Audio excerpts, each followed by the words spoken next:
Hey everybody, good evening and welcome to LAByrinth Theater Company. My name is Aaron Weiner and I'm LAB's artistic director. We spend a lot of time at LAB telling each other stories, and I think you're in for a real treat tonight with some pretty incredible storytellers telling some pretty amazing stories. I came to LAB 20 years ago as an intern, and I came for the work because I'd never seen anything like it, but I stayed for the company, for the opportunity to hang out with this special group of people. There's no audition process for becoming a member of LAB. There's nothing formal. And anytime someone asks how they can be involved, we say, we're a hangout company. Come to a reading, come to a show, and then hang out with us afterwards. And I miss that. I miss it so much, and I know you all do too. And so when Tim Guinea and Michael and Tom Dangora came to us with this generous offer to host a benefit on our behalf, and they said the idea would be hanging out in a bar, post-show, telling stories, it just seemed like a perfect fit. LAB is a company rich with stories and storytellers, but at the moment, not so rich in the wallet. We need your help. LAB has produced over 50 world premieres and developed over 250 new plays, but maybe more importantly, we're a home for our 115 members and the community that surrounds us. LAB members come home between projects to stretch and take risks and fail and grow, and those opportunities are vital for an artist's growth. If you believe that representation matters, that the mainstream should be a bigger stream, that all communities should see themselves reflected on stage, and that theater should be accessible for all, then you have something in common with LAByrinth. Please help keep our home and our mission alive. A big thank you to the Double Windsor, my favorite bar in Brooklyn, for letting me hang out on one of their bar stools and reminisce a little. Thank you to Tim and Tom and Michael for throwing this bash. Thank you to all of our storytellers tonight. Thank you to our members of our company who helped out. And thank you for supporting LAByrinth Theater Company. Now let's hang out.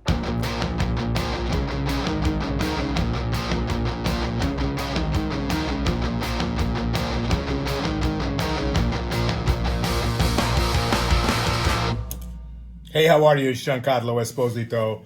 Just a bunch of actors sitting around talking, shooting the jive. The stories that actors tell are stories that you will never hear from any other person in any other walk of life. And so, you know, we're having a cup of coffee, sitting around chatting on a set, and everyone tells their best stories of auditions. Hey, I got one, fairly decent one.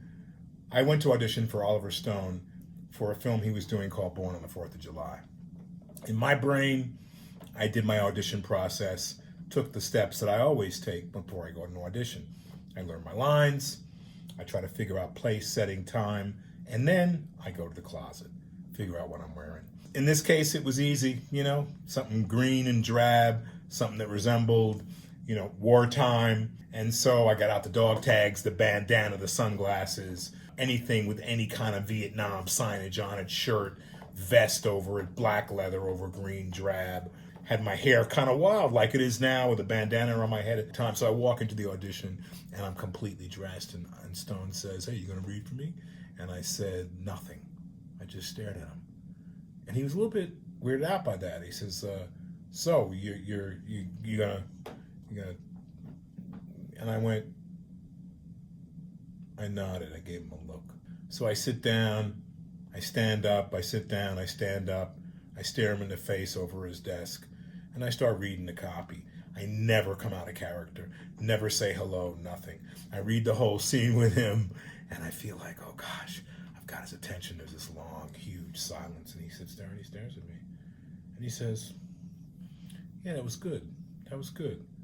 Now, you mind taking all that shit off so I can see you?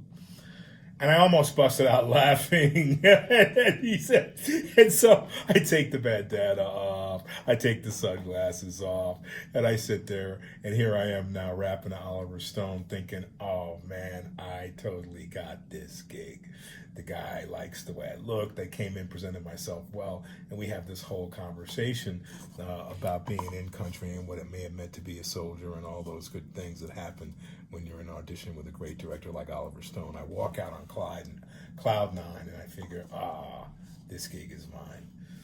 I never hear a word. Nothing. at all. Hey, I'm Tim Guinea. I'm one of the producers of this event, along with Tom and Michael D'Angora. And as you know, we're raising money for the LAByrinth, one of kind of the most extraordinary dynamic theater companies in New York. And it's really easy to do. There's no amount of money that's too little and no amount that's too much. But it's really easy to do. Just scan the QR code below and donate. And we are getting there. We're already well on our way to the goal, and together I think we can do it. So let's all sit back and enjoy some stories. Really glad you're here. So this one time we were doing Rent, and I guess I had done it so many times I wasn't thinking, and I knew I was gonna go up on the line. I was singing Light My Candle, and I know the line's coming up, and I know I can't remember what the line is, and then I went, I think that I dropped my snatch. And I know that I said it really low, because I knew, and that came out. Did our best to finish the show, and, not the show, the song. And when I came downstairs, my beloved costume person had a bag, a brown paper bag with, I guess they had created a merkin in the time that I said snatch and came downstage for a costume change. It was a merkin in a bag. That's pretty amazing. Hi, I'm Stephen Weber. Several years back, I had the great good fortune to work at the Old Vic in London. Amazing theater, gorgeous, historic, and a dream come true. I was in a play called National Anthems, which is a fairly intense, though straightforward three-hander. At the start of the play, instead of a curtain rising, they had a tremendous American flag, which was attached from hooks in the theater ceiling. And when the lights would go down, the flag would drop quite dramatically from the ceiling to the floor, revealing me seated downstage rather close to the lip of the stage. And one night, I got into place, the flag is up there, and the lights go down. The massive flag drops with a very dramatic whoosh and thud. I could feel the breeze from it passing by me.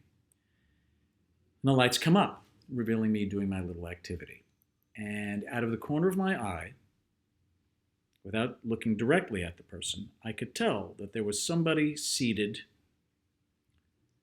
dead center, front row, wearing a white knit vest with highly reflective glasses, with an empty seat on either side of him. And that person was Peter O'Toole. So needless to say, for the next 3 hours or so, my performance was rather distracted. No matter what cue I was waiting for, no matter what line I was supposed to say or what action I was supposed to do, all I could think of, all I could feel was that Lawrence of Arabia was sitting in the front row in a highly reflective outfit. He might as well have had a neon sign over him saying, "Hi everybody, I'm here." I didn't do so well that night. However, after the show, he came back and was quite gracious and effusive and 6'3" or 6'4", whatever. And while he didn't mention the fact that he sat very obviously in the front row, and I, of course, didn't have the guts to mention it, I suspect that this is something that he did fairly often, just to throw a curveball to his fellow thespians. And clearly I was enthralled, terrified, and scarred, but I wouldn't have traded that moment for anything. That's my story.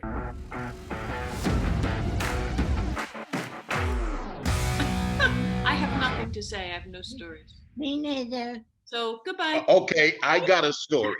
In 1981, I was in Dublin at the Dublin Theatre Festival.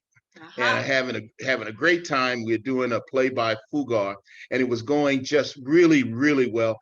It came around to the last performance, and we go out to do, it's a two-hander called The Island, and I played Antigone, and the other guy plays Creon in this prison, plays a wonderful play by Fugard. So we go out, and well, we're backstage waiting to go on for the top of the show, and they're holding and they're holding and they're holding. It's like a half hour now they're holding, and so somebody finally comes back and tells us, listen, we have an incident going on outside here.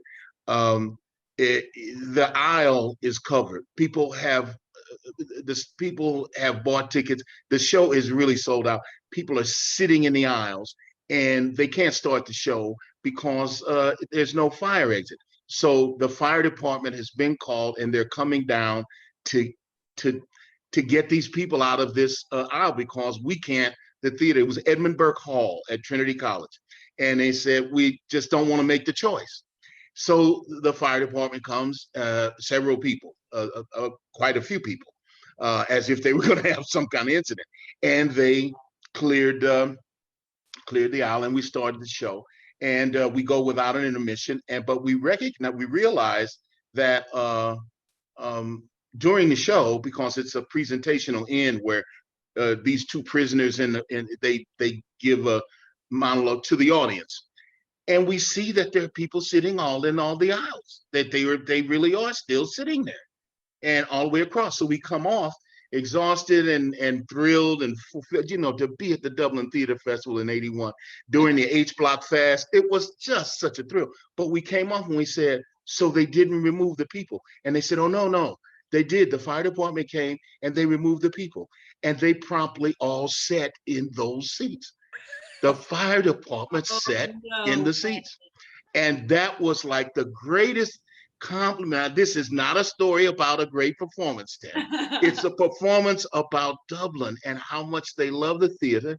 And so they said, we're going to sit here because we'll get out of the way if people need to leave. We'll be making people. But that was just an absolute thrill and a joy to have experienced that in '81. Of course, I grew up in Northern Ireland, and Carol is my director of a play called Belfast Blues that I took many places around the world, I suppose. So I'm in London at the Soho Playhouse doing Belfast Blues, and someone asks me if I'll do an evening for charity, and I said, of course, and absolutely. And they said, we'll buy out the whole evening. It's for Parkinson's disease. And I knew the person involved. I said, absolutely, no problem. And they said, would you mind if we call it a Royal Gala performance? And I said, excuse me? And they said, a Royal Gala performance. And I said, well, why? And they said, well, because Princess Michael of Kent will be attending. And I said, it's for charity, I don't mind. So let's remember that I'm telling the story of a young girl growing up under British oppression during the 70s and 80s in Northern Ireland.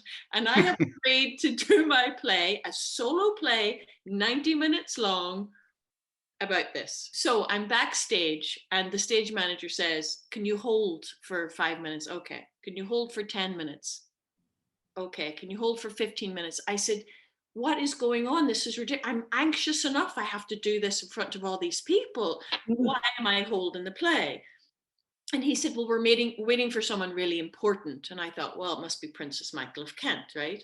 So 5 minutes later, I peek out of my dressing room, and there's a security sweep going on, right? So she's arrived, right? And the stage manager says, we need to keep holding. And I was like, why? And he said, there's someone really important, and they're not telling us who it is. And I'm shaking, right? I'm like, what the hell's going on? Then I hear over the tannoy, good evening, ladies and gentlemen. Thank you all so much for coming. Of course, you know I'm Princess Michael of Kent. She's on my stage, and she goes, she said, and I'm so sorry to keep you all waiting, but we're waiting for someone very, very important. So in the meantime, I have someone who's a wonderful entertainer who's going to come up and entertain you for a little while before Jolene comes on stage. Now, I have to tell you that this person came to my home, and he did some of his wonderful kind of tricks and mind games. And actually, he bent some of my cutlery that was given by Queen Victoria. So, ladies and gentlemen, I introduce a Uri Geller. No. Oh I my you God. told me this story. This is unbelievable. It gets better. So I'm backstage. I have Uri Geller bending spoons on the stage where I'm going to pour my heart and soul out about my war-torn childhood. He does all of that. I hear bravo, bravo, bravo. So when I were into like 35 minutes late, and I'm thinking this is not going to go well for me at all. So then my stage manager says, right, the guest has arrived. Great. I go out on stage. I start my play. Now, I have to say there are bits in my play that are very funny. Irish people are funny in the face of tragedy. It's very important in this telling of story. Radio silence. Oh no. 90 minutes, nothing. And when I say nothing, I mean nothing. Okay? And it is hilariously funny, I have to say. You would know because you directed. At the very end of the play, I say the last line and the lights go off. And when the lights come back up, every single person stood up in their seats, stood up and bravo, bravo. It was, and I was like, what is happening? I don't know what's happening. I don't understand this. And so, okay. Cut to the very end, we have an after party next door, and everyone's all sort of very, oh, you're wonderful. I had someone say, oh, you're actually quite feminine in real life. Lots of inappropriate things. And I said, who were we waiting for? Who was it? And my friend says, he's behind you. And I turn around, and it's Robin Gibb, the Bee Gees. Oh my God. Robin Gibb. Now, his wife was from Northern Ireland, and they had underwritten the whole evening, and he was stuck in traffic coming from their country man. That is my story, and it will and I think I have Uri Geller came back and bent a spoon for me and said, whatever it is. That was in quick succession in the Mitzi Newhouse. I got to do the Scottish play. And the Scottish play, Mr. was Christopher Walken. And the lady was Laura Esterman. C.C. Hart was in it. Oh my goodness, just Peter Weller, Christopher Lloyd, John Hurd. It's an unbelievable cast, right? And we rehearsed and rehearsed. Oh, and we had the most, again, fascinating stage, which was just like subway grading, so that at certain points, if somebody walked on it, there was amplification, and it just sounded like this giant, threatening metal footsteps. And it was extraordinary. So Joe Papp, who was a genius and the greatest privilege to get to know him, came to the first dress rehearsal, later announced after the play was finished, I hate this production. I hate everything about this production. And I forget, it went on and on. It got very specific. But he had invested so much in it. And, it was a subscription thing at Lincoln Center and everything, that he made us run for the full run of the play, which I don't know, it was 3 months or something like that. We never opened because he hated it so much, but we did the full and we did the full run, and it was just fantastic. I mean, I think the work was so great. And as you can hear the actors in it, oh my God, it was just the most, but we never, ever opened. That's so crazy. And that is all I have to say about that, Kim. Oh my God. Originally known as Latino Actors Base, LAByrinth Theater Company was founded in 1992 by a small group of actors who wanted to push their artistic limits and tell more inclusive stories that expanded the boundaries of mainstream theater. Latino Actors Base, LAB, Lab. I get it, clever. Over 25 years, that small group of actors has turned into a company of over 100 artists. The Lab now consists of a widely diverse group of actors. And this ensemble truly drives the company, which is comprised not only of actors, but also designers, directors, musicians, and writers. All committed to developing and producing new works for the stage, giving voice to new perspectives that are powerful, groundbreaking, and that have changed the face of America's theatrical landscape. The Lab's journey has taken them from NTAR to New York Center Stage to the Public Theater to the Bank Street Theater, and now their newest home, the Cherry Lane, which is New York's oldest continuously running off-Broadway theater. Speaking of old buildings, in the first year of the Lab's existence, the company would meet for theatre exercises, self-taught workshops, in an unused black box theatre space that the Intar Theatre gave the keys to. To keep the rats at bay, the company would line the door entrances with candles. It was effective and atmospheric.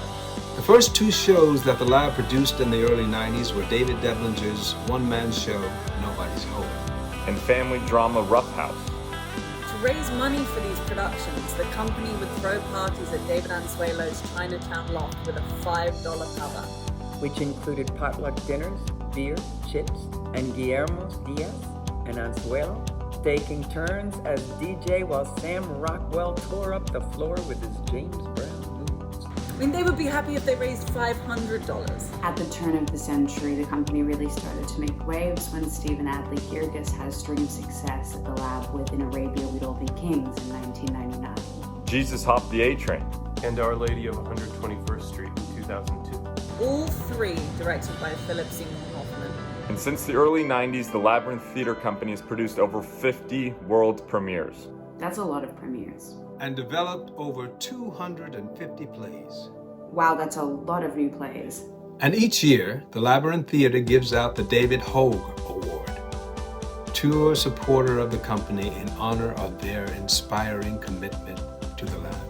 And the first recipient of that award might surprise you. It was Madonna. She won because she helped the Lab go international. By bringing Jesus Hopped on the A-Train to the West End. In 2011, the Lab made their Broadway debut with one of the most colorful titles in Broadway history. The Motherfucker with a Hat.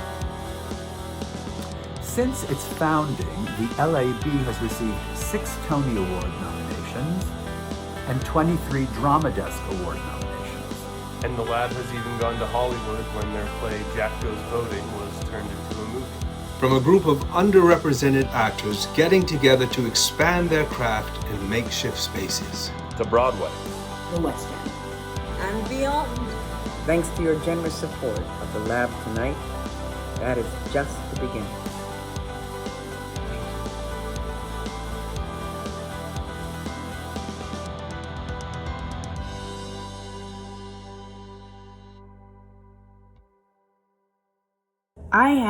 It's not really a story, but more or less just a comment about how thankful I am to have been chosen for this play, Unconditional, by Brett C. Leonard. I was introduced to a whole new group of people, a family that I just hold really close to me. I just want to say what Unconditional meant to me, to get to do it, and to be paired opposite Kevin Geer. Kevin Geer was kind of like my scene partner in a lot of it, but he also was such an amazing person, member. He was a theater person. He knew everything about everybody, everything having to do with theater. I just thought it was so beautiful. Like opening night, he gave all of us women in the cast gardenias. That's my comment about LAByrinth and one of their projects and one of their members. Love them.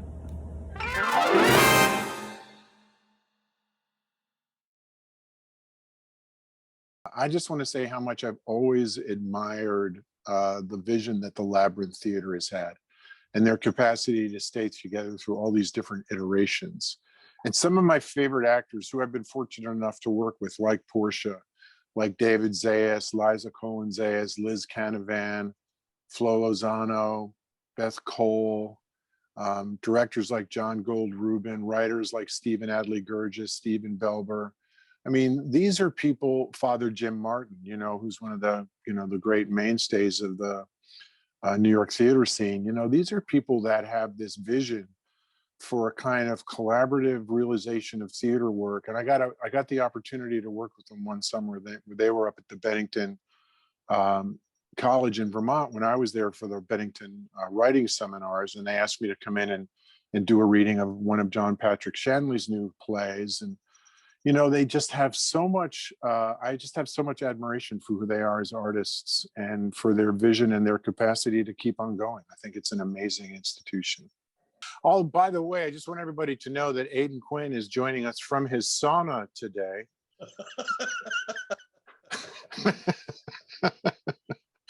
Very fortunately, he's wearing something, you know, that's appropriate. He's covered, but he's, you know, he's just in there doing something very healthy as opposed to the rest of us. Did I ever tell you about the time I was in a plane crash while doing a movie? We're in the Amazon and we are flying in on a Beaver de Havilland. It's like a big Airstream, you know, not that big, you know, the silver ones that they used to fly in all those movies in the 40s and 50s and 60s. Sure. They were built to survive plane crashes by the Canadian bush pilots when they were opening up areas in Canada. Anyway, we would fly this plane into the jungle and work in the jungle and stay in these little trailers and sometimes on a boat for 6 days. And on the 7th day, we got to fly in this, a few elite of us got to fly in this Beaver de Havilland, which was also the plane that was being used and flown by Tom Berenger in the movie. This is called A Play in the Fields of the Lord. Good one, Michael. 66 and you still got it. All right, man. I'm impressed. So we got in this plane, and this day was a particularly awful week, long week, where everyone was just fed up and just. So as we were, it was you know, a float plane, so it's on the water. So as we're getting on the plane and they loosen the ropes so that the plane can go, the plane, there was a current and it drifts right and hits right into this ship and dents the float right off the bat. So things weren't going well. So the pilot was swearing up and down and saying, oh my God, I told them not to let me go yet and blah. So we get in, I'm in the co-pilot seat, and every week this pilot would train me when we flew there on the Monday morning and when we flew back on the Saturday night. I would have flying lessons. We were flying in and we were about to land in Belém, which is the city where we had our 1 day off where we could go eat, wash our clothes and get crazy and all that stuff. So we were going in and there was a terrible, terrible rainstorm, monsoon-like. And I'm on the headphones and the pilot, as we're coming in, starting to descend, yells to me, all right, I need you to look out the side windows and call out the distance to the water and keep calling it out. And I started laughing. I said, oh, this is one of those, in case the altimeter goes wrong, you know, is this one of those so I can learn how to, he goes, there is no fucking altimeter. Start calling out the distance to the water and keep calling out. I can't see a fucking thing. So I'm calling out, holy shit, is this for real? I don't know, 100 feet, 100 feet, 100 feet. And I got to 10 feet and I must have said 10 feet like 15 times. I go, why doesn't he put it down? And then I heard him say, holy shit. And I look up through the windshield and we are flying into a fishing boat. And I see this fisherman dive on his 11, 12-year-old boy to save him as our plane was just about to hit them. The pilot swerves and turns and we go up like this. The wings go up like this. So we just missed the fishing boat, but this wing hits and quickly that wing hits. And then we look and we are plowing. Now the floats are engaged, but we are plowing into an oil tanker. So we hit this pretty fucking hard. Luckily, like I said before, this plane was built to survive with plane crashes. So it tilts in the water, it starts going under. Tom Berenger is the back. We crawl out on the struts. Some of us could actually jump from the plane onto the oil tanker. One or two had to swim a little bit, but this is how it ended up. So this is us holding on to it after we've got up. That's Tom Berenger. That's me. That's the sound man. And there's a couple of people that were on the oil tank that were helping us. Wow. Can you believe that? That's crazy. Okay. And there we are posing as we hold on to it. We get picked up by a 16-year-old hot rod kid, and it's through the dirt roads of the Wild West to take us to the hotel. We're laughing, we're hugging, we're all like euphoric. We all want to just go straight to the bar. This kid, Tom Berenger, is sitting in the passenger seat, starts driving crazily, going around trucks and speeding up. And we almost got hit by a truck coming head on, and he dove in. And Tom Berenger, we all started screaming at the kid, if you do that again, we'll fucking kill you. You know, we just about died on a plane crash. We just slow the fuck down. So we're talking, laughing again, and looking, Tom's looking back, we're telling the stories, and he does it again. Tom Berenger lost it. He started going for the guy. He's choking and punching him. You motherfucker. The car is going like this. I'm jumping over the back seat, holding on to Tom. Like, let him go. We're gonna die. The car's going like this. And that's how we got home to the hotel in one piece. Needless to say, that driver did not have a job. Anyway. Well, this reminds me of, this is not, I do not figure in this story, but it's a legendary story that I'll tell, which is because I think it's hilarious. Elizabeth Ashley, who played my mother in a film I did 40 years ago, who's one of our great actresses and also one of our great stage actresses particularly, was doing Agnes of God on Broadway. So in the middle of the performance of the first scene or first act, Liz stops the show and says, "Oh my God, there is a dog in the theater. Someone has let a dog into the theater. There is a dog in the aisle of the theater." And there was a pause. And then from the audience, she heard someone say, "I'm blind."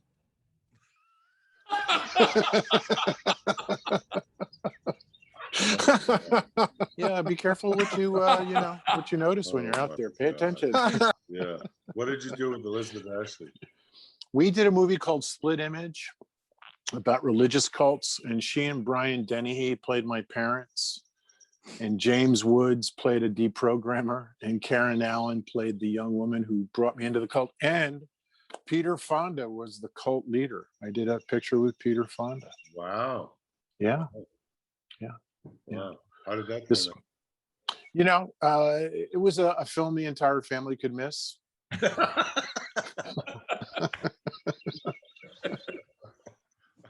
That is awful feeling being on stage when you don't know if the little fart that's coming out is going to liquefy and stain the period pants that they only had one of that was cost them the entire budget to get you so that you looked, it's terrifying.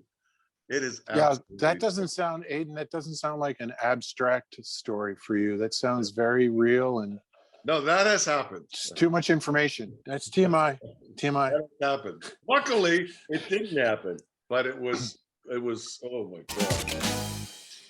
Please consider making a monetary donation to the LAByrinth Theater so that they may continue doing the great work that they are known for having done for these many years. As a matter of fact, when I say Labyrinth, it reminds me of the time that I auditioned for Queen Mary Zimmerman, who ultimately directed me in The Jungle Book. I sang a race song. It's called Shine, and it involves holding a note for 32 seconds. It's a labyrinthian note. You want to hear it? You do?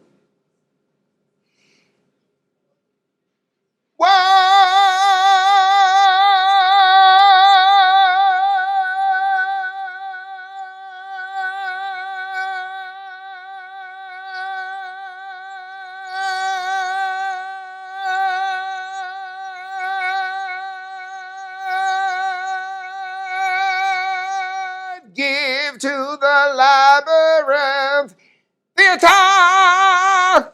Thank you. I am Lab. I am Labyrinth. I am Labyrinth.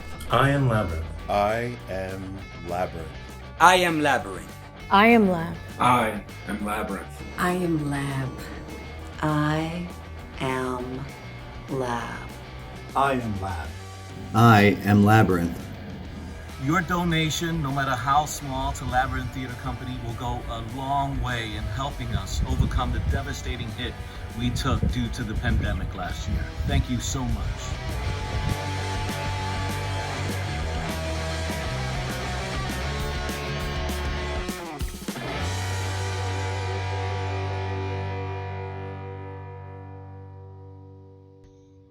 Okay, so my Labyrinth Theater Company story would have to be hands down my experience with Jesus Off the A Train. It was my first introduction into the Labyrinth Theater Company, my first introduction into this band of outcast actors who put together this beautiful, beautiful company that was so family oriented. And starting out at center stage in this small 70-seat black box theater, center stage on 21st Street and 6th Avenue, which was like a little home. You could go there between auditions and work on your material or go just network with people. We did a production of this play. It went on to get accepted into the Edinburgh Theatre Festival in Scotland, and then 2 runs in London on the Off West End at the Donmar, one of the hottest London Off West End theaters, and then the West End. And we changed the course of theater in that town. I mean, it was the hottest play that was going on at the time, between the technique that Philip Seymour Hoffman had brought to that production as director, the frenetic type of energy that we brought to that particular play. And everybody who was somebody in London was coming to see the work that we were doing. It solidified my feeling that from that point on, I knew I was going to be a serious actor and try to be as great as I could. I mean, everybody did. It was a brilliant moment in the history of the Labyrinth Theater Company. This is the type of art that we need to continue to support and fund. It's so much needed for our generation, the next generation, and the next generation to come. So anyway, love and light, God bless, and donate to the Labyrinth Theater Company. I've been a member since the beginning, 1992, and in 29 years, I have so many spectacular memories, discoveries of my passion of what I want to do, and sharing it with my family, Lab. One memory that is fresh in my mind always is the closing night of Jesus Off the A Train at the 13th Street Theater. It was December 31st, 2000 going into 2001, and it was our last show. There was a blackout. It was snowing. It was one of the coldest nights of the year, and the power went out. And we didn't have sound, we didn't have lights, and we had no heat. They came backstage and asked us, well, do you want to cancel the show? And we were all like, we don't understand the question. Of course we're not going to cancel the show. We're going to perform. We're going to perform in the lobby if we have to. And so they went outside, and most of the audience were waiting in the lobby, and they told them, you can have your money back and go, or if you want to, the show is going to go on. If you want to come in and watch it, you come in and watch it. No one left. The theater was full, and all we had was working lights. People were there with their scarves and their hats, and you could see the breath of the cold, but they were still there watching and into it. And we had our best show in that whole run. It just goes to show you how the camaraderie and the work that we put in really inspired us to just go there. And it's just one of the events that solidified that this is the place for me. LAByrinth Theater is my theater company and my family.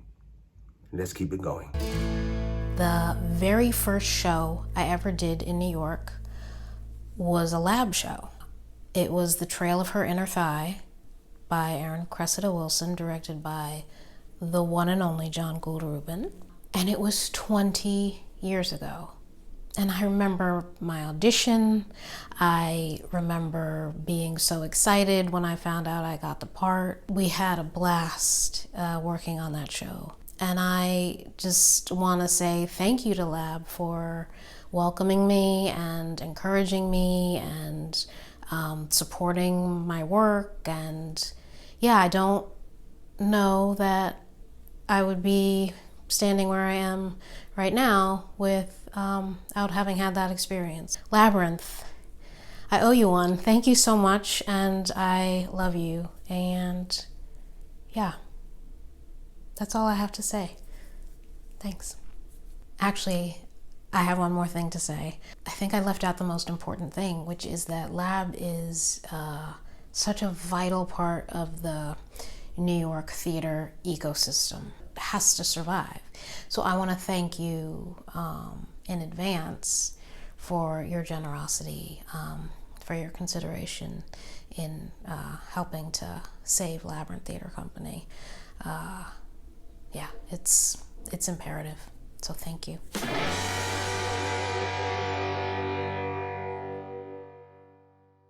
Were you just telling me about when you were doing the show at the Cherry Lane? I had these ideas for a long time to do a one-person show because I had been doing stand-up, but I had more things to talk about.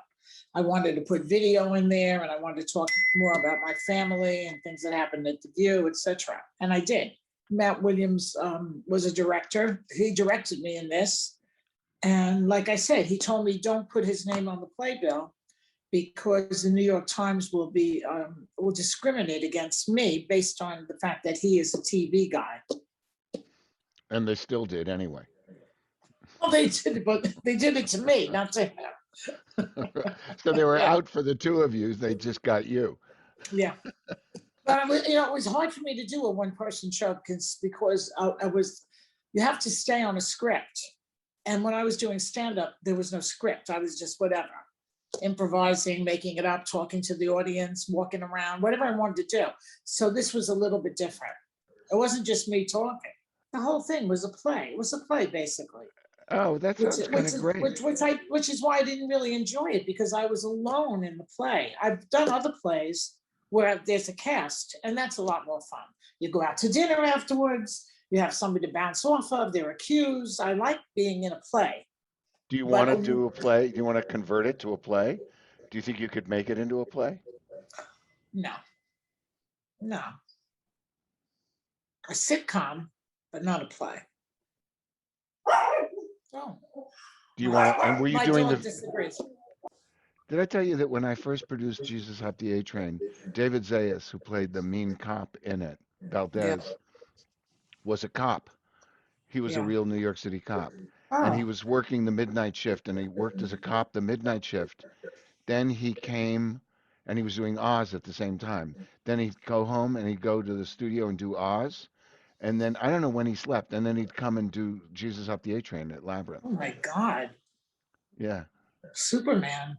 He was well, he probably still is Superman. Is he funny? Maybe we can use him in our play. That'd be funny. He's not very Italian, but he's very funny. No, well, no. I studied at the HB Studios. I studied acting. Who was your teacher? Alice Spivak. Oh. And wow. Stephen Scampel. I stopped doing it because I had to make a living. And I realized, I was an actress first, but I realized that there are many women in New York who were my type, New York Italo-Hebraic. And I knew that. I could see that. There were several. And that my chances of you only need one of those, in the industry almost. You don't need it's not like a leading lady. It's a character part, and they always use the same people. So I thought this is not going to work for me, and I needed money, so I started doing stand up, and then I started making money. Hey, this is Dylan Baker, and I'm asking you to give what you can to the Labyrinth. It's a great, great company. I've always loved their work. Speaking of work, I'm thinking back of a play. God, remember when we did plays? But all my stories come from Nathan Lane. I was fortunate enough to work with him a few times. You got to be ready when you're on stage with Nathan Lane. That's all there is to it. I was doing a play with him called November. It's a David Mamet play. He was the president and I was his chief of staff. We'd been running for a couple of months. And all of a sudden, one night, the curtain's about to rise and two of us are looking at each other going, we're ready to go, ready to go.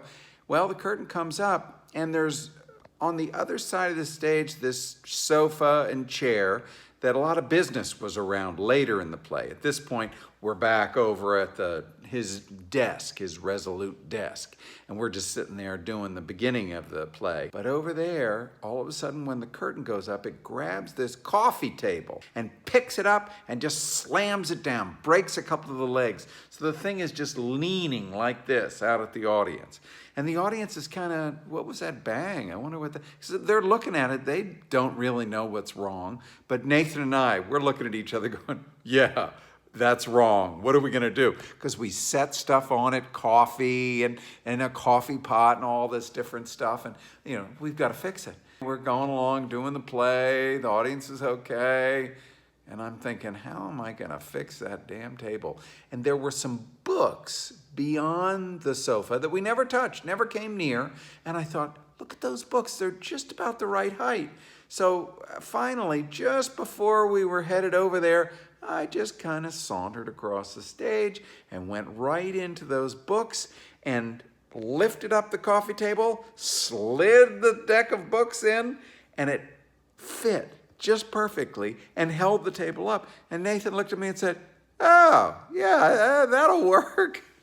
We were able to go on with the play. And I think the audience thought it was part of the business because we weren't the greatest West Wing in history. So things were probably falling apart all the time. That's what I remember about that night.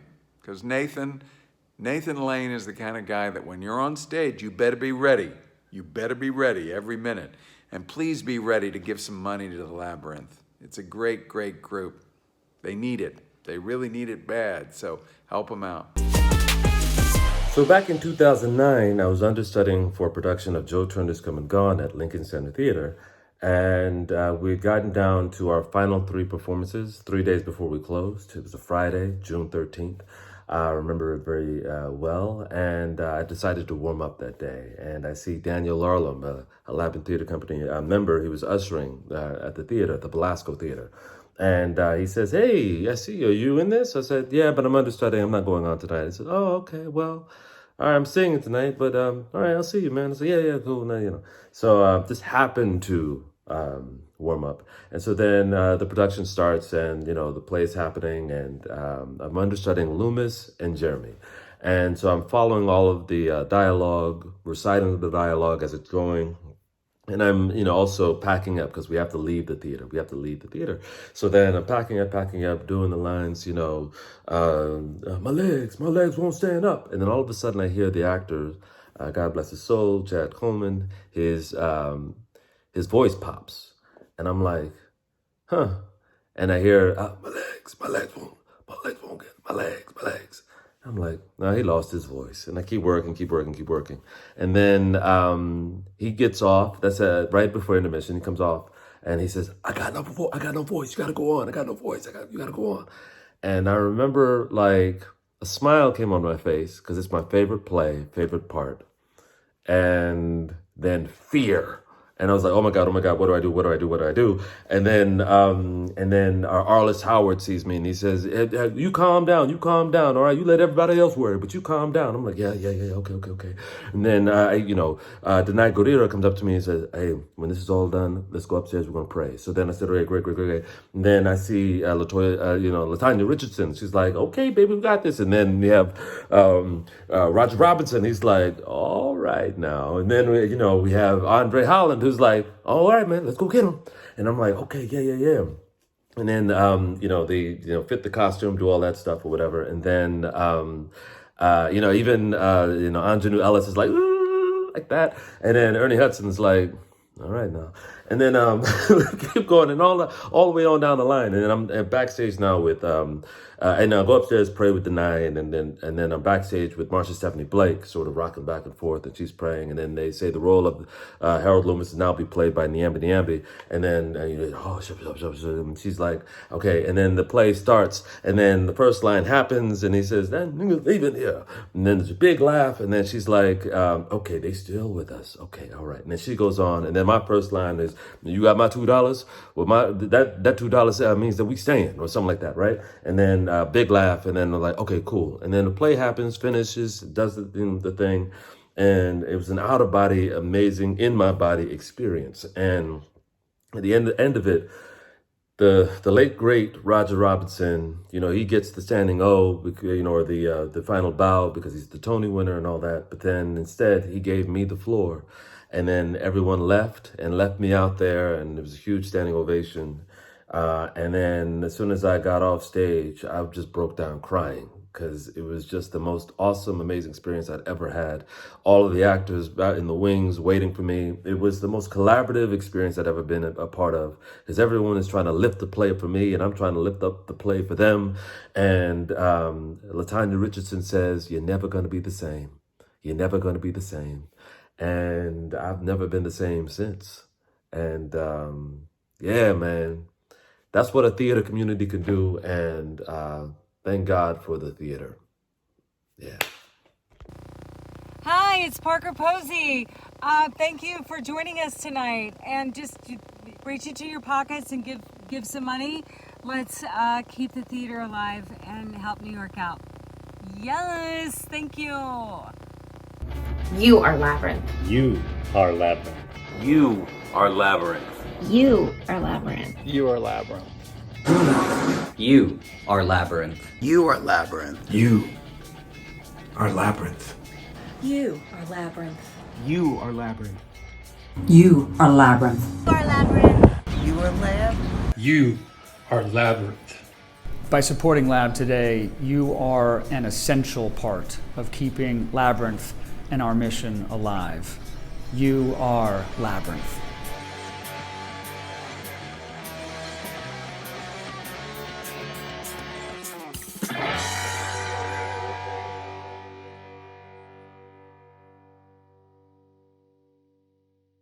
I did a play called Intimate Apparel by Lynn Nottage. It's a really beautiful, beautiful play, one of my favorites ever. It took place at the turn of the century, the last century, 1905. The play centered around Esther, who was a seamstress who lived in a boarding house. Esther sold intimate apparel for high society ladies, or sometimes gin-swilling, piano-playing prostitutes. That's who I played. So Esther starts up in the play a correspondence with this man named George, who is helping build the Panama Canal. Only thing is, Esther can't read or write. So she enlists the help of her good friend Mamie and her society woman friend, a different woman.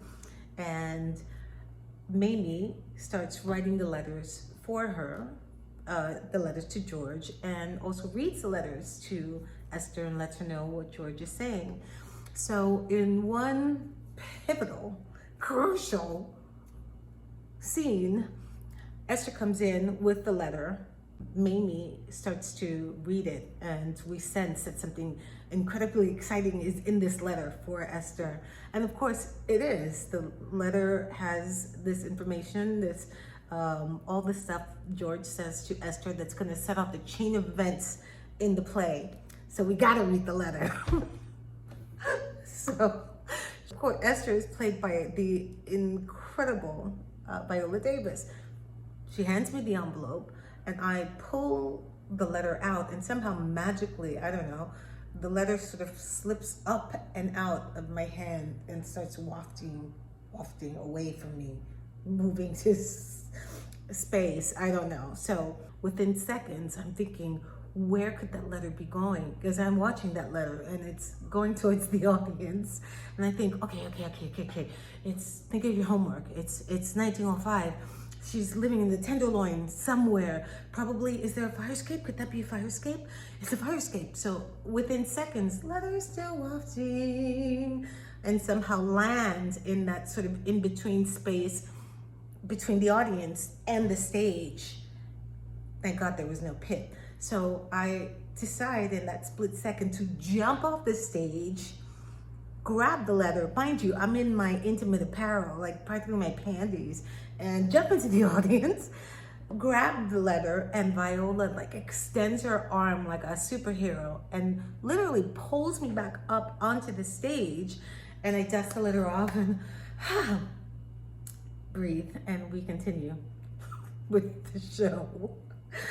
And it was a pretty wild moment because I thought, how do you justify this moment and without getting the audience completely lost? Later on, I was speaking to Linda Grabat, who played the woman who ran the boarding house, and I was thinking, I asked her, do you think that was the right move to jump off stage? I mean, that must have been so weird or so jarring to the audience.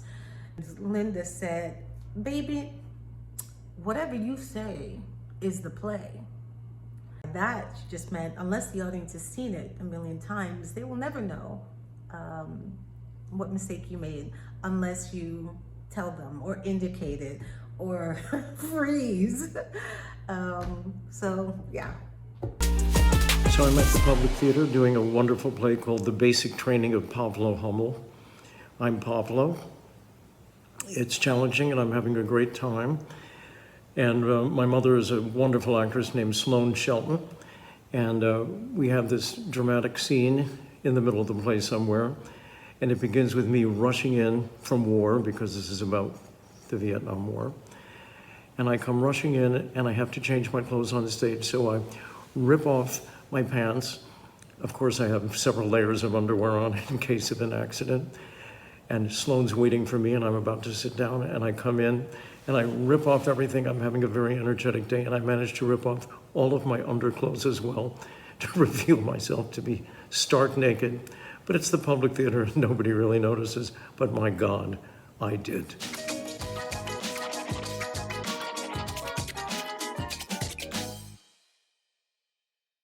Wearing a kaftan. Yes. Beautiful, babe. Like a Comfortable. jabala. Comfortable, yeah? Yeah, it's like a sort of a lounging in my, it's quarantine wear. It's the new. It's perfect. Do you have underwear on or no? No underwear, Juliana, no. No, good. Loose and free. We should tell that story. That was recently we were talking about the fact that one time Jules came into my dressing room when we were doing The Good Wife, and there was a little, so it was all my, we're just chatting, and she said, oh, is that what you're wearing today? And then there was like all my clothes and things, and there was a little pair of underpants, you know, like a little pair of underpants clipped on a little hanger. And she goes, oh, what's that? I said, oh, that's my Eli underpants. And she says, oh, is that a thing? You have character underpants? Is that, you know what you do? I was like, no, it's not that. It's just that, you know, sometimes I forget to wear underpants, and it's really embarrassing when I come to work and I don't have underpants on. So they always give me a pair of underpants. Just and look, as soon as I said that, her face kind of like froze and just drained of color, and she was like, I would never forget to wear underpants. And I said, that's me right there, Julianne. I had that 2 days ago. I went to the production office for something, and they said, oh, we've got an extra fitting. And I was like, oh, well, not wearing fucking underpants. How can you guys forget to wear underpants? I just don't understand you just that. Don't do it. I just sort of, I don't know, just some trousers. I don't know. I just like it. Just like it. So you just sort of pull your trousers on and you don't have any underpants. And then the next thing you know, you've got to take them off and there's people there. Yeah. No idea why you're making me think of this. When I was a junior in college, I auditioned for all these summer stock companies. I didn't get in any of them. There was one summer stock company that was doing Equus and 3 Shakespeare plays.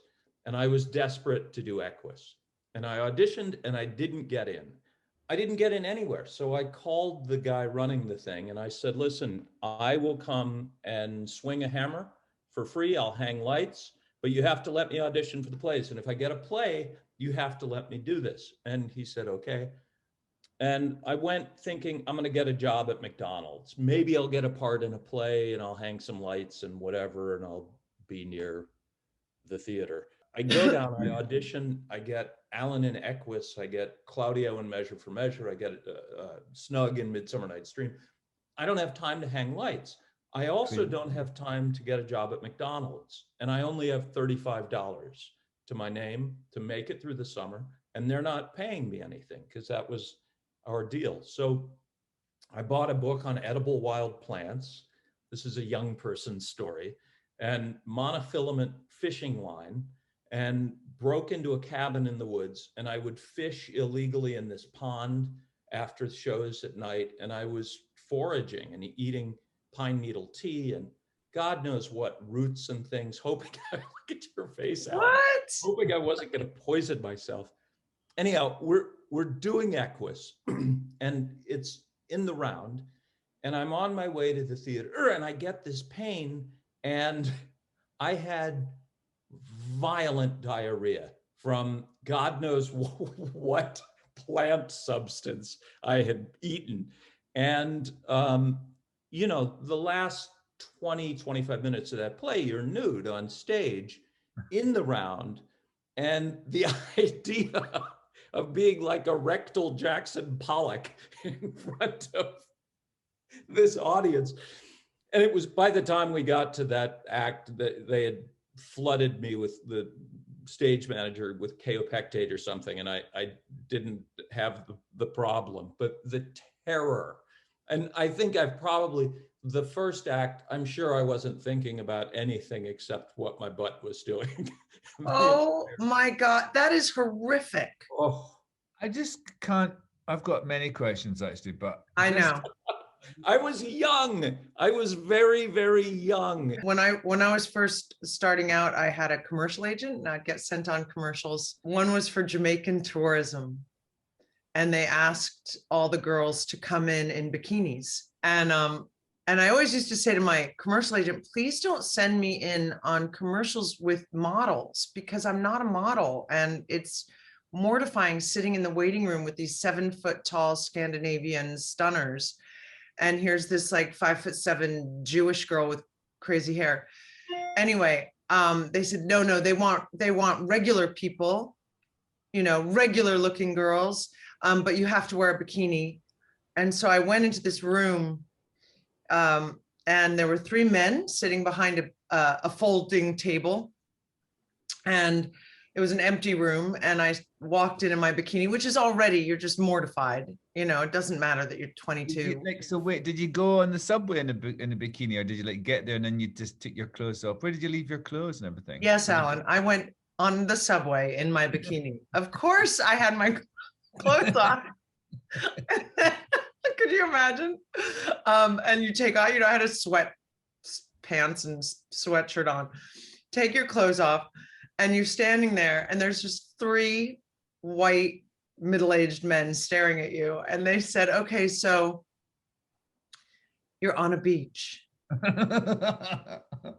and you've been abandoned and you can't get off. And now you have to build a lean-to with the palm leaves that you find on the sand. Go. Oh, and I remember like in my head, I thought, so I'm supposed to bend down now and then reach up to pretend to build my lean-to. And I bent down to get the non-existent palm tree leaf. And I stood up and I went, you know what? No. And I walked out the door. Did not book that job. But then I went in on an Ethan Allen commercial and it was me and all these 7-foot tall, gorgeous women. And I went into the room and they said, just move furniture around. I was clothed. Then they had like a bench that you had to move and then you know, and fold a blanket and put it on the bed. But they actually had the things in the room from Ethan Allen. And I walked out in tears because no one said anything and it was horrible. And I called, remember, phone booths. I called my agent from the phone booth and I said, please don't send me in with all the models. It's demoralizing. They don't want me. I booked the job. See? And when I said to the director, why did you cast me out of all those beautiful women? And he said, because you were the only one who knew how to move furniture around the room. And here are a few fun facts about LAByrinth Theater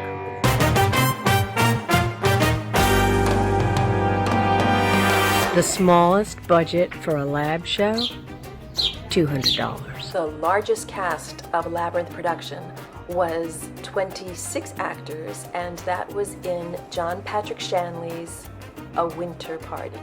And the play Dreaming in Tongues featured 9 different languages, including American Sign Language. Que legal. Très cool. The brilliant actor, Mark Hammer, aka Hammer Time, decided to do in Arabia We'd All Be Kings in a black box theater without air conditioning in the summer, which led him to actually fall asleep, just like his character. He had to be awoken for real during a few live performances. Talk about method actor.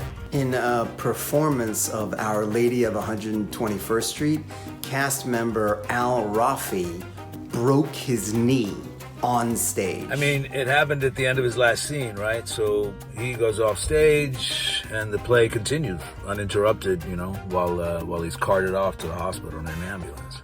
We were doing Stephen Adly Guirgis's The Last Days of Judas Iscariot at the Public Theater.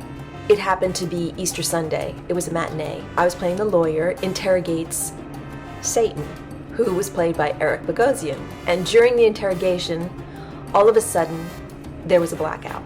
And it seemed to go on forever, but it was probably 30 seconds. During the blackout, Satan says, "See, that's what you get for doing this play on Easter Sunday." And the audience cracked up, and then the lights miraculously turned on. However, that was just the beginning of why you don't do a play on Easter, apparently. Because after the lights came back on and the play continued, a woman in the audience thought she was having a heart attack, and the play had to be stopped again. You'd be happy to know she went to the hospital and was totally okay. You'll also be happy to know that Sam Shepard, may he rest, still enjoys the theater. His ghost was seen by the janitor at the Cherry Lane Theater. Don't tell nobody, but the lab was notorious for breaking the fire code back in the day. Was is the key word there. Joanne Woodward actually left a performance of Jesus Hop the A Train because it was so packed in all the aisles that her claustrophobia kicked in.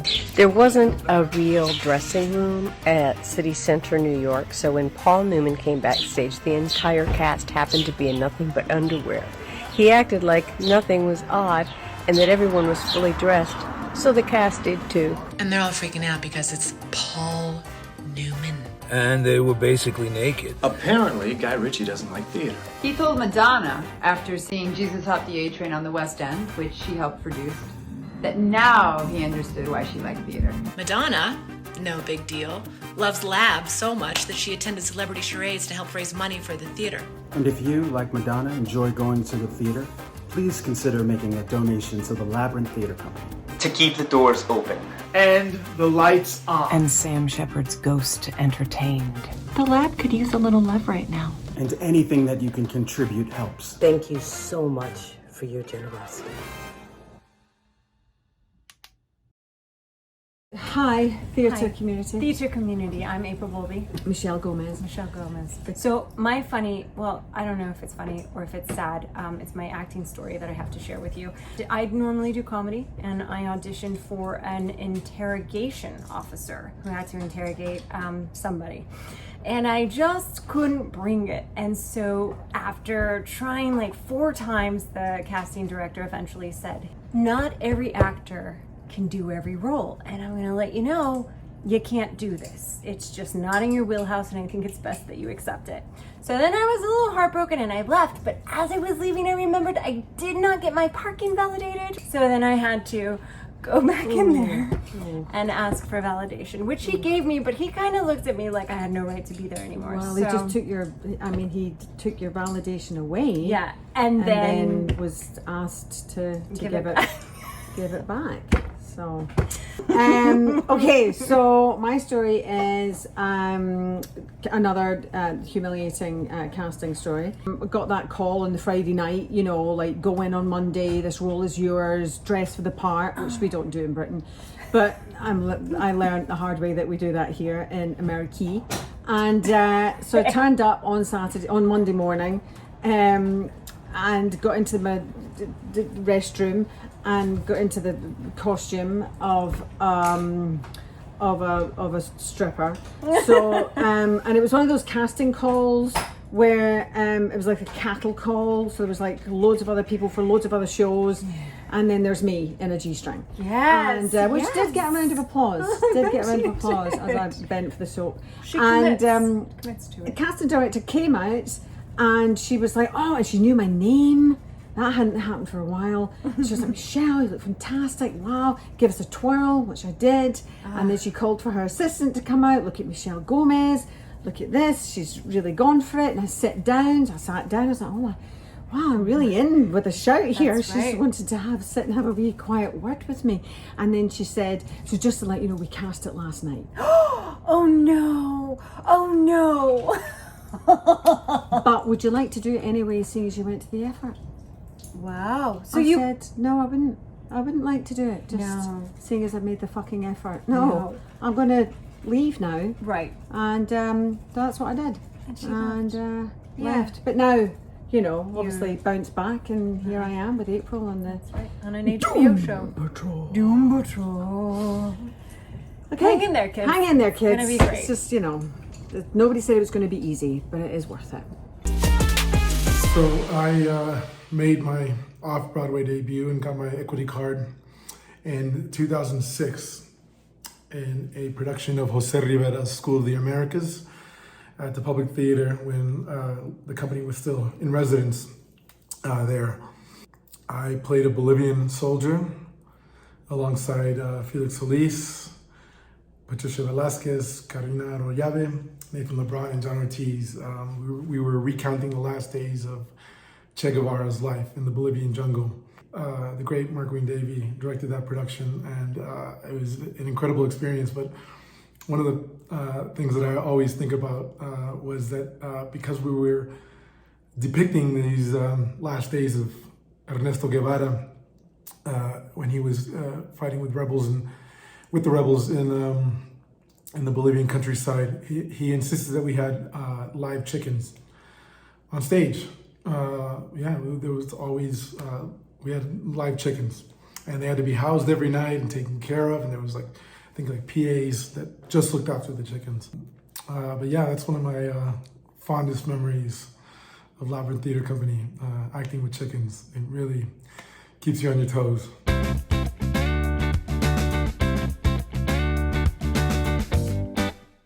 I tried to be a Methodist for one movie I did. I was like, I'm going to be a Methodist. I was 20 years old, 19 years old, and I did a movie called Transamerica with Felicity Huffman. And I was, I'm like a country Canadian boy. So I was meant to be playing a male prostitute, drug addicted, hooker. And I was like, I really need to get into this. I need to really, so I would go to these clubs and sell myself. I wouldn't follow through with it, obviously. I did all of this work before. And then inevitably you get on set and it's like, I don't know how much of it really is in there. Ultimately, someone said to me the other day, who was it? Maybe it was Andy Garcia, who I'm working with. He's like, there's typecasting and there's bad casting. And he's like, those are the only two things that I've ever seen done properly. If you are inherently have some essence of damage or sweetness or something, he's like, inevitably they're hiring you because they want a little bit of that. You can skirt the edges of it, but it's like, I've realized that there's certain things that I'm not supposed to be doing. No one wants to see me doing. There's no interesting part of me doing it. I would have to completely, Daniel Day-Lewis myself and probably fail miserably doing that. Me going to like sell myself as a prostitute was probably not that helpful to me doing a good job, and more to do. But you're doing that anyway as an actor. Exactly. Yeah, and I would also like to ask whether or not that has to do with you realizing that maybe you were on the wrong career path. Maybe. You could have done well. I think so.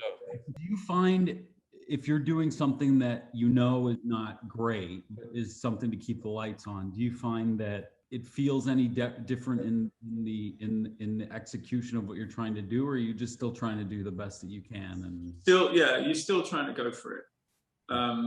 But at some point during those, when the director says, could you just go there and then go over there and say that line when you get there, and then when you get back here, can you do that? You just go, yeah. What time's lunch? At some point you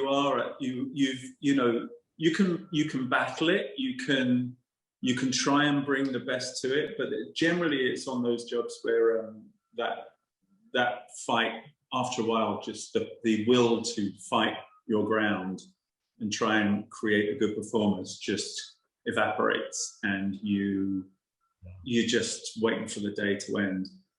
Or there's that thing of, sorry, I'll just finish up on those are the jobs where if you've got a beard, and it's usually useful, right?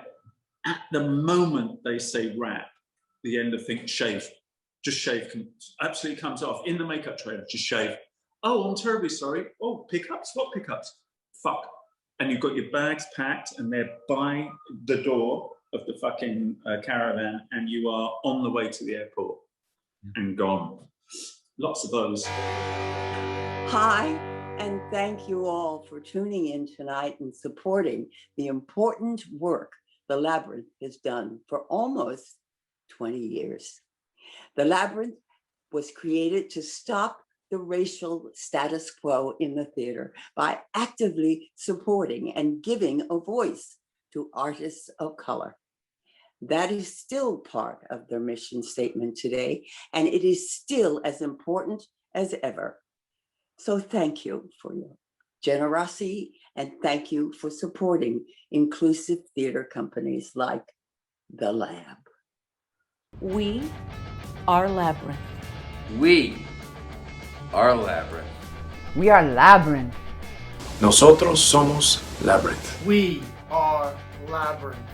We are Labyrinth. We are Labyrinth. We are Labyrinth. We are Labyrinth. We are Labyrinth. We are Labyrinth. We are Labyrinth. We are Labyrinth. Somos Labyrinth. We are Labyrinth. We are Labyrinth. We are Labyrinth. We are Labyrinth. We are Labyrinth. Hey, I'm Stephen Adley Girgis, and despite my temporary LA location, I am Lab, I was Lab, I still am Lab, and I always will be Lab. And I love Lab, so please support Lab if you can. If you can't, just come to the next show, because we ain't going nowhere. Lab. Hi everybody, I'm John Hamm, and I wanted to thank you all for joining us tonight to celebrate the Lab and to get them on solid financial footing so they can keep doing their amazing work. We've almost reached our goal, and if you are able to make a donation, simply scan the QR code below. Thank you for joining us, and remember, together we are the Lab. I have a story about a film I did. It was called Killing Them Softly, starring Brad Pitt and a bunch of other big stars. Part of my role was a huge fight scene where I have to beat up Ray Liotta, which is kind of a joke because Ray Liotta could have like thrown me across the fucking room. But I'm playing this boxer and many parts to it, very physically challenging. I have a history of like back problems from dancing on Broadway and stuff, and but I've been doing pretty good with it, but I'd never really boxed, and that's a whole other kind of muscles and like twisting and doing sharp, jabs and such. And we're in a parking lot 2 nights, shooting from sundown to sunup. First night on the job, show up to rehearse in this parking lot in New Orleans. And we start to rehearse and my back goes out completely. It's in full spasm, which would happen once in a while. And it's the worst thing. If it's never happened to you, it is the worst fucking thing ever. And I can't move. The director of this movie, who's very talented, but a dick, and Australian. So an Australian dick, which is something quite extra. And he was just like, what the fuck is wrong with you? You know, we're all standing here waiting. What are you doing? And I'm like, my back is out. I can't move. I'm in pain. I'm injured. And he like humiliated me in front of like 150 people or whatever. We're all standing around, man. What's it gonna be, mate? What's it gonna be, mate? We shot the dialogue stuff and I'm in agony. And the water from the rain machine sits in a big tank in a truck. So it's freezing. And my back, which is already seized up, and I'm shaking like this. And as I'm shaking, my back is even more painful. So I'm trying to act and not shake violently. They start to do the fight without me from behind with the stunt double. And that was the first night. And he was furious. So I call production. I get a fucking steroid shot. Doctor comes to my hotel room at 3 o'clock. I'm gonna shoot later on that night at 6 p.m. all night again. My cell phone rings. How's the back? I'm like, well, I took a steroid shot. I think it's gonna be okay. He's like, it better be okay because I'm not gonna have any sympathy for you. If you don't do it tonight, I'm gonna just replace you. I'm gonna call insurance day and I'm gonna replace you. I hired you to be a boxer. I'm just going, don't worry, it's gonna be fine, it's gonna be fine. This is all so not okay, what's happening. As luck would have it, the steroid shot works great. I do the fucking fight scene. I'm like, and he's doing a cover. He does like 1,000,000 takes, and it's like swing, swing, swing, swing. And he said, okay, go back to the beginning. I'm getting more tired and more tired. And finally Ray goes, whoa, whoa, whoa, enough already. Somebody's gonna get hurt. Don't be greedy. How many of these fucking things do you need? And he says to Ray Liotta, I am greedy. How many can you do? Like, that's the kind of guy he was. We finished the whole fucking thing. Went great. And he, like, at the end, in the morning, we were going home, and he says to me with an evil grin, he goes, how's your back? Real fucking asshole. P.S. Bobby Cannavale works with him on some movie. I think it was the Marilyn Monroe movie that he did. And I was telling Bobby about this nightmarish experience, and he goes, well, he loves you, bro. I'm like, what the fuck? Yeah, he loves you, man. He thought you were great. Happy endings. Hey, what's happening? My name is Chris Chalk, and I don't have a story, but I have this. LAByrinth Theater Company, what it has done for my whole existence as a black male who had nowhere really to go in New York, no understanding of my actual craft, even though I went to school. What LAByrinth did for me is give me a home. It gave me a place to grow, to expand my craft, to meet friends and future family, and just develop as a human. It honestly is what all universities and all, what do you call them, theaters should be, is a place and a home for people to find out who they are, what they are, when they are, how they feel, and LAByrinth did that for me when I really needed it. Because if it weren't for LAByrinth Theater Company, I don't think I'd be very useful to this world. I mean, LAByrinth is amazing, and it needs to be more of it, and it needs to be bigger, and it needs to have the greatest support because it cares about its people, and it cares about its audience, and it cared about me.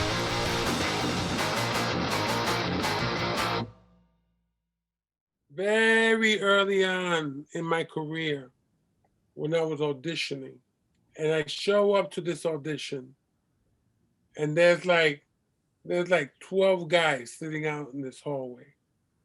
And when I see these 12 guys, it's like, holy shit, I know this guy from that show, this guy from that. Like, it was like, you know, veterans in there, and this rookie showing up, right? So what happens is, it's one of those auditions that you can hear everything that's going on inside the room. So every guy that went in, he's like, ah, ah, ah, ah, ah. You know, every guy going in, doing the same shit. So there was like two guys and me left. They called my name. And I go, no. I'm not ready. Can you take these two guys? I go last. I'm good like that. So these two guys go in. Bah! Bah! And then I said, okay, Mr. Guzmán, your turn. I come in and I go, hey, how you doing? How you been? You really want to fuck with me? I don't really think you want to fuck with me. You know why? It wouldn't end well for you. And the director cuts me off. And he goes, oh my God, thank you for giving me a choice. It wasn't my worst audition, but I learned to not follow the flock. Okay? So, but anyway, I got the part. Hey, I want to thank everyone out there for supporting the lab. Theater is very important. Us actors always need like a place to go to really work and hone in our craft. The lab does that. It provides that to many actors. Thank you for the love. Thank you for supporting the lab. I'm Luis Guzmán, and I gotta go find me a piragua. Peace. Hey everybody, I'm Bobby Cannavale, and I wanted to share maybe my greatest memory of working in the theater. And it was 10 years ago this year that I was lucky enough to be cast in Stephen Adly Guirgis' play, The Motherfucker with the Hat, which represented the LAByrinth Theater Company's Broadway debut. And it was Broadway debut for many of us in that cast, and for our playwright. You know, 10 years ago, we weren't given that much of a chance. People just didn't like the idea of the play. I don't think The Great White Way was ready for a play with the title, The Motherfucker with the Hat. In the weeks leading up to opening, during our previews, we had a lot of bad shit written about us. We didn't have a lot of goodwill, and as I said, I don't think people wanted us there on Broadway. My memory is attached to this because I remember about 3 days before opening night, our director, Anna Shapiro, sat us down to tell us that we did have the cards stacked against us, that we weren't having good press written about us, and that there's a chance that we might not make it to opening night, which was crushing for us. I remember that very night, I asked the cast if we could get together at 5 minutes before curtain, and we did. All of us, Elizabeth Rodriguez, Annabella Sciorra, Yul Vasquez, Chris Rock, and myself, and we stood all together with our arms around each other, and we initiated a new theme for ourselves. We called it 4 Walls. And we said, we know this play. We're living up there for each other. We're dying up there for each other. Let's not worry about who's out in the audience. Let's do it for ourselves. Let's do it for each other. Let's put up 4 walls and let's live this play. Anyway, we did that. We did open the next night, and the play ended up on a successful run, and a very successful run. We were nominated for 6 Tony Awards, among other awards, and it really did help put LAByrinth, continue to put LAByrinth on the map as an important bastion of theater, creativity. And so today, I'm asking you to help keep our walls up. Do whatever you can to keep the LAByrinth right where we are in New York City, creating the kind of experiences that are unlike any other, really. They've provided me with my greatest memory in the theater, and I know they've provided many, many theater goers with their favorite memories of being in the theater. So do what you can, please, to help us out. Thanks. I want to thank all of you who have given to help the lab. The New York theater community is coming back with robust energy thanks to the kind of generosity you have displayed tonight. Together, you are helping New York rise as the artistic hub it has always been. Thank you for joining us, and thank you for coming together and giving to support the lab.